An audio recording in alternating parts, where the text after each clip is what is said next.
Et ils vont entrer dans ce studio, mon Dieu, moi j'espère, parce qu'autrement je resterai tout seul.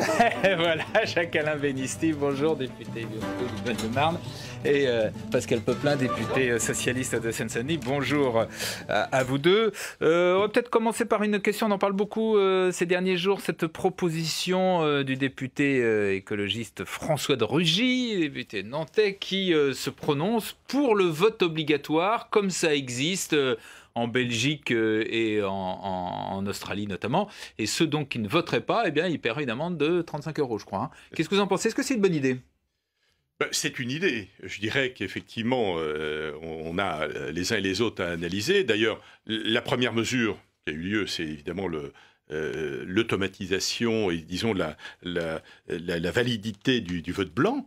Donc, c'est-à-dire que la personne, donc l'électeur, se déplace et donc fait un geste, il vote blanc par mécontentement, etc. Donc, moi, je dis que c'est une mesure qui peut être effectivement très bien réalisée, d'autant qu'aujourd'hui, on dit qu'il y a une montée du Front National. Il n'y a pas de montée du Front National. C'est simplement que nos électeurs, aussi bien du Parti Socialiste ou du Parti UMP dont je fais partie, les électeurs ne vont se déplacer qu'à 40-50%. Dans nos départements 93-94, on va avoir 35 à 40% d'électeurs qui vont se déplacer. Donc, c'est-à-dire moins d'un sur deux. D'un sur deux, alors que pour les extrêmes, c'est-à-dire pour le Front National ou pour le Parti communiste, eh bien, on va assister quasiment entre 90 et 100% de leurs électeurs. Pour les européennes, moi, dans ma vie, j'ai eu 1200 électeurs qui sont venus voter Front National. Pour les municipales, il y a 1200 électeurs qui se sont déplacés, c'est-à-dire les mêmes. Et au cantonal, j'aurai 1200 électeurs qui viendront se déplacer. Donc c'est une idée qui vous paraît plutôt intéressante à creuser. Il faut qu'on en discute, effectivement. La seule chose, c'est que le gouvernement ou le parti politique en place qui prendra cette décision aura peut-être un revers, dans le sens où ceux où on obligera à venir voter, diront bah, écoute, tu m'as obligé à venir voter, voilà, je voterai contre toi. Pascal Peuplin, qu'est-ce que vous en pensez, vous? Moi, je pense que le vote, c'est un droit, c'est caractéristique de la démocratie. Le vote, c'est un devoir moral, parce que avant nous, certains se sont battus pour l'obtenir, et aussi parce que beaucoup de gens dans le monde nous envient ces élections libres que nous avons en France. En même temps, ça ne peut pas être une contrainte. Et je pense que ce n'est pas comme cela qu'on ramènera le goût de la démocratie auprès de nos concitoyens. Donc c'est une fausse bonne idée pour vous. On dit, c'est Malaparte, un auteur italien, qui disait cela, en disant, quand tout ce qui n'est pas interdit est autorisé, c'est la démocratie, et quand tout ce qui n'est pas interdit est obligatoire, c'est la dictature. Voilà, donc vous, par principe, vous n'êtes pas pour cette idée d'une obligation. Non, moi je pense que nous devons, comme disait Jean Jaurès, fatiguer le doute du peuple par la persévérance de notre dévouement, et que c'est ainsi que nous ramènerons les électrices et les électeurs à voter pour nous. En tout cas, il y a étant crédibles sur nos candidatures, sur nos propositions, sur nos comportements. Il y a du travail à faire, puisque effectivement, on annonce une abstention importante pour les départementales. François Hollande, qui est optimiste, puisque hier, il a dit la croissance est au rendez-vous, le pays se redresse. Alors, le mauvais esprit dit, c'est pas la première fois qu'il le dit. Vous y croyez, vous? Le pays se redresse, oui, j'y crois. Et oui, j'y crois, et oui, je le vois. Qu'est-ce qui vous permet de le... Qu'est-ce qui me permet de le dire? Qu'est-ce qui me permet de le dire? Par exemple, nous avions un déficit budgétaire qui était de 5,3%.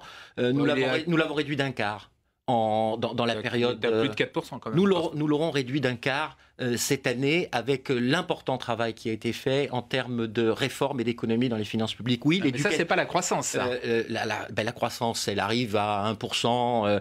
On était à une croissance quasiment négative quand nous sommes arrivés.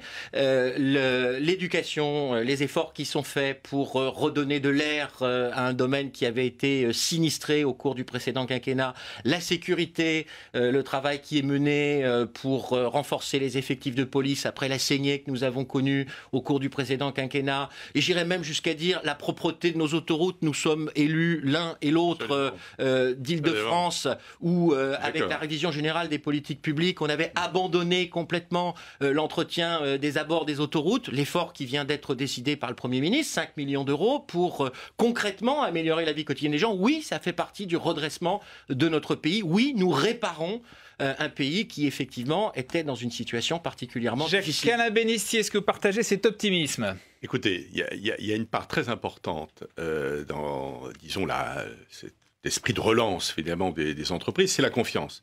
Alors c'est sûr que si on dit que tout va mal, effectivement, les chefs d'entreprise ne vont pas réemployer, ne vont pas réinvestir, etc.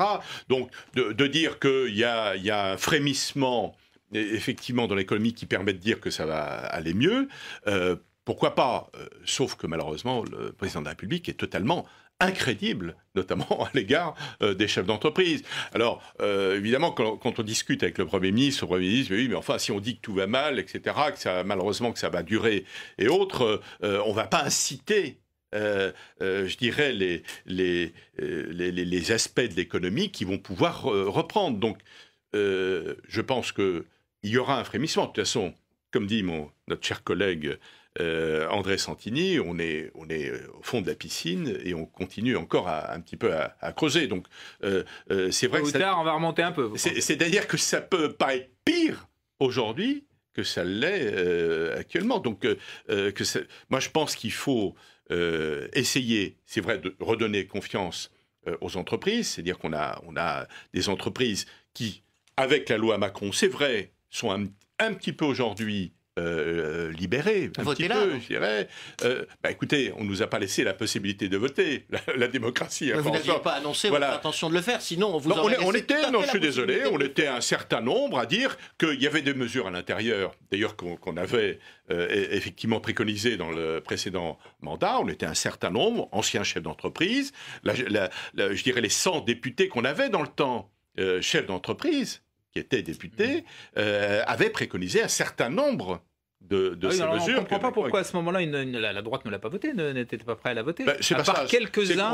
On a été un certain nombre à faire plusieurs amendements qui malheureusement n'ont pas été acceptés. C'est exactement comme la loi NOTRe. On réunit tous les maires de la petite couronne, on leur dit écoutez, il faut qu'on trouve un consensus, on trouve un consensus, pratiquement 100% des élus communistes, socialistes, UDI, UMP, etc. Voient le Premier ministre en disant voilà, monsieur le Premier ministre, on a trouvé un consensus, etc. On va effectivement dans votre loi du Grand Paris, etc. On arrive en séance et la ministre Lebranchu nous dit, écoutez, je laisse évidemment la sagesse, etc. Donc on voit une montée en puissance qui arrive de députés socialistes qui la refusent. Voilà, donc ce qui fait aujourd'hui que... les logiques des majorités, vous dites, continuent à s'appliquer. Voilà. J'en viens à la... Les logiques des majorités, il est normal en démocratie que la majorité puisse au final faire prévaloir son point de vue.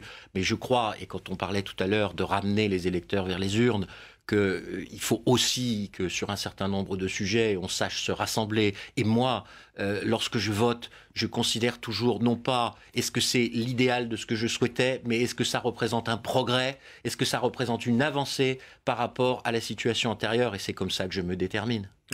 Il aurait fallu le faire d'ailleurs dans les derniers mandats. Donc, personnellement, je fais mon premier mandat de député, mais je vous assure que si j'en fais d'autres et que je suis dans l'opposition, je m'appliquerai cette règle. Et je crois que le Premier ministre a répété régulièrement qu'il avait tiré les leçons de la manière dont nous étions comportés dans l'opposition et qu'il fallait en tirer pour les uns et pour les autres. Et pour les uns et pour les autres, il faut en tirer des leçons pour l'avenir, parce que c'est une question de crédibilité pour notre démocratie. Absolument. Alors, il y a un autre débat qui se développe actuellement, c'est qu'est-ce qu'on fait maintenant ? Est-ce qu'on poursuit les réformes, notamment économiques ? Est-ce qu'on va plus loin, comme semble le souhaiter Emmanuel Macron, qui était hier à l'invité des Paroles et des Actes sur France 2 ? Il a notamment évoqué qu'on pouvait encore, au niveau des entreprises, assouplir les 35 heures. Il a parlé des négociations sur l'assurance chômage. Qu'est-ce que vous en pensez ? Est-ce que vous faites partie de ceux qui disent oui, il faut y aller, et dans le sens de ce que certains condamnent comme étant du social-libéralisme, ou est-ce que maintenant on tourne la page, si je puis dire, des grandes réformes économiques et on fait autre chose ? Non, il faut toujours essayer d'avancer. Mais j'observe que la caricature, là aussi, fait beaucoup de tort au débat politique. Et hier soir, puisque vous citez cette émission de télévision, je voyais le journaliste qui voulait absolument faire cocher une case sur les 35 heures à Emmanuel Macron. Et que disait Emmanuel Macron? On ne va pas toucher à la durée légale du travail par la loi, mais en même temps, on va encourager les entreprises par branche à négocier sur ces questions. C'est la bonne démarche? Je pense que c'est la bonne démarche. Parce que mais ça va faire hurler les frondeurs, non? Mais je ne sais pas ce que c'est. Il faut qu'à un moment donné, chacun adapte son logiciel à la réalité. Les uns et les autres. En l'occurrence, il n'est pas illogique de penser qu'il est nécessaire d'avoir de la souplesse quand un carnet de commandes ne se remplit pas ou quand on souhaite pouvoir au contraire le remplir et faire face.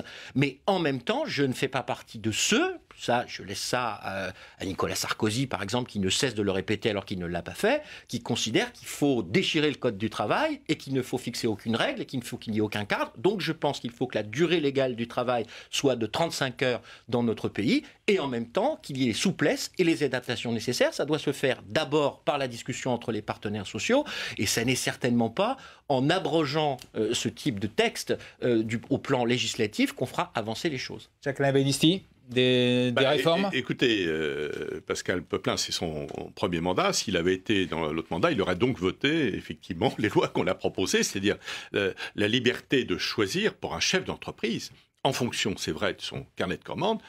C'est la sagesse et c'est la cohérence totale. C'est des lois que vous avez votées mais qui ne marchent pas, parce que si on est obligé d'y revenir, c'est parce que précisément, c'est pas ça, c'est vrai qu'on a les réponses qu'on souhaite. C'est vrai, et d'ailleurs ça a été un débat au sein du groupe UMP à l'époque, c'est vrai qu'on n'a pas été assez loin, effectivement, dans la démarche, parce qu'il y avait vraiment... Moi je ne dirais pas assez loin, mais je ne dirais pas avec la bonne approche. Vous l'avez montré tout à l'heure du Parisien, de Manuel Valls, il faut libérer les entreprises. Il faut libérer, en fin de compte, les chefs d'entreprise.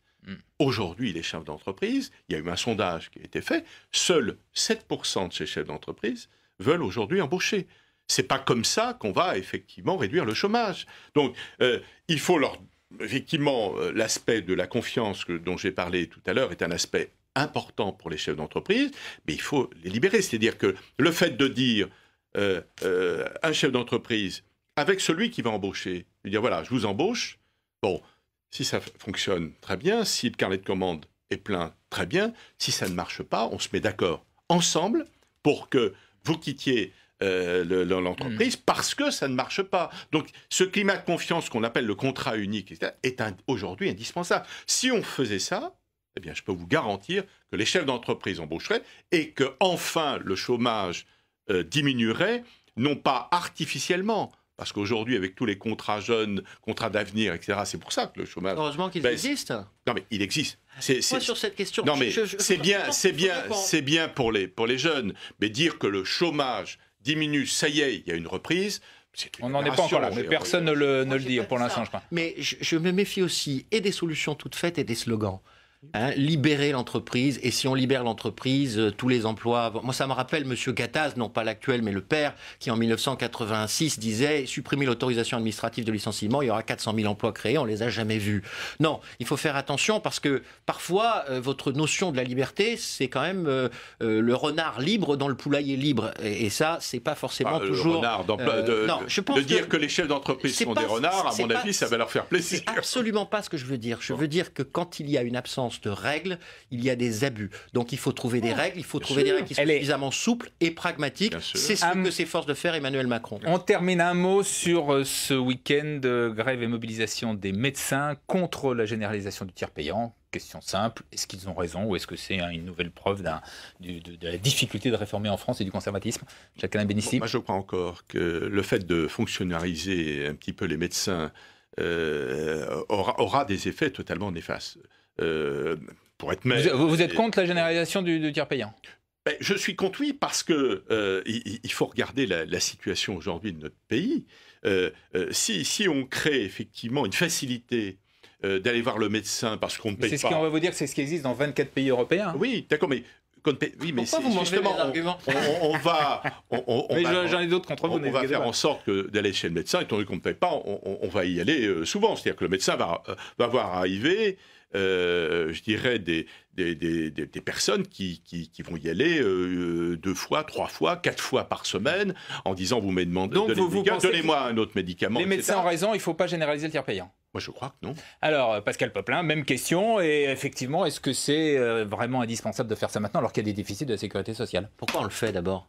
On le fait parce qu'aujourd'hui, dans notre pays, il y a un grand nombre de gens qui renoncent à aller se faire soigner, tout simplement parce qu'ils n'ont pas les moyens d'avancer les frais. Et ça n'est pas simplement, ça n'est pas simplement les plus modestes. Quand vous avez des soins en particulier spécialisés, parce que c'est pas que la consultation à 23 €, vous avez un certain nombre de gens, y compris qui sont pas des bénéficiaires de la CMU que la gauche a créée, et ces gens-là n'ont pas la possibilité. On entend bien, mais est-ce que ça va pas être trop compliqué? C'est ce que disent les médecins, ça va être une paperasserie épouvantable. Si, comme vous l'avez fort justement dit, mais en levant cet argument de la bouche, dans 24 des 27 pays de l'Union européenne, c'est un fait, oui. Ça se produit, je ne vois pas pourquoi la France serait incapable de le faire. Et quand j'entendais ce matin à la radio, en venant ici, un médecin qui disait « je vais donc m'expatrier parce que c'est complètement impossible de faire ça », il va donc s'expatrier dans probablement un des pays qui le fait déjà depuis fort longtemps, sans que ça fasse toutes les vagues qu'il y a en France, à chaque fois qu'on veut changer quelque chose, à chaque fois qu'on veut faire avancer et qu'on veut battre les blocages. On est dans une ère d'économie et on choisit des mesures qui vont coûter encore un peu plus cher, qui vont aggraver le déficit sociaux, de la sécurité sociale, etc. Et nous l'avons déjà, permis qu'il progresse par rapport à ce que nous avons trouvé. On va en rester là. Merci Jacques-Alain Bénisti, merci Pascal Poplin, bonne journée, bon week-end. Les éditorialistes vont rentrer dans le studio. Merci. Merci. Au revoir.